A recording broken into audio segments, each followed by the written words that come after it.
Mjeshtri i madh amerikan i shahut Daniel Narodinski ndroi jetë në moshën 29 vjeç. Familja e shahistit të njohur njoftoi vdekjen e tij të papritur në një deklaratë të lëshuar nga klubi i tij. Qendra e shahut në Charlotte të hënën nuk u dha asnjë shkak i vdekjes. Me hidhërim të madh, ndajmë lajmin e papritur për ndarjen nga jeta të Daniel, thuhet në deklaratë. Daniel ishte një shahist i talentuar, komentator dhe edukator, si dhe një antar i çmuar i komunitetit të shahut, i admiruar dhe i respektuar nga tifozët dhe lojtarët në të gjithë botën. Federatat amerikane dhe ndërkombëtare të shahut i kanë bërë homazh Danielit së bashku me lojtarë të tjerë profesionistë. Amerikani numër 2 në botë, Hikaru Nakamura, tha se ishte i shkatëruar nga lajmi. Kjo është një humbje e madhe për botën e shahut, tha ai në një postim në rrjetet sociale. Narodinski u interesua për herë të parë për shahun në moshën 6 vjeç, kur vllai i tij më i madh, Alan, e prezantoi me lojën për të ndihmuar në argëtimin e një grupi fëmijësh në një festë ditëlindje. Babai i tij Vladimir dhe shumë trajner e vure shumë shpejt talentin e tij.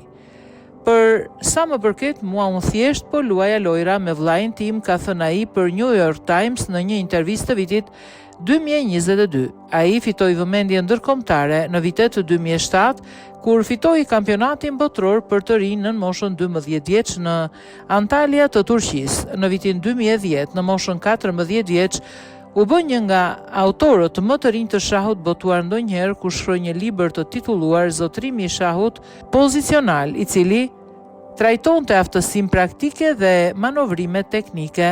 Në vitin 2013, ai fitoi kampionatin amerikan për të rinj, duke ndihmuar të fitonte titullin e mjeshtrit të madh, garues më i lartë në shaj Federatës Ndërkombëtare të Shahut, ndërsa ishte ende adoleshent.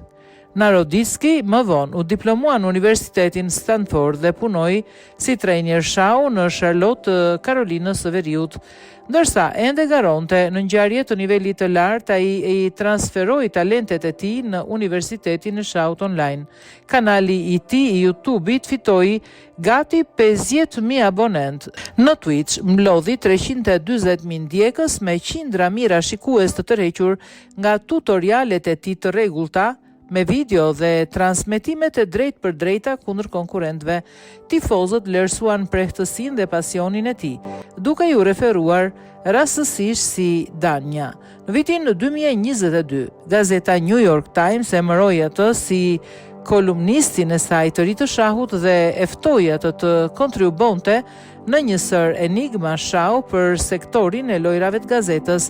Në intervistën shoqëruese të botimit, mjeshtri i madh reflektoi mbi ndikimin e shahut në jetën e tij. Edhe në nivel intim, unë ende mund të zbuloj gjëra të bukura rreth lojës sa herë që stërvitem, jap mësim, luaj ose jam komentator në një turm, tha ai.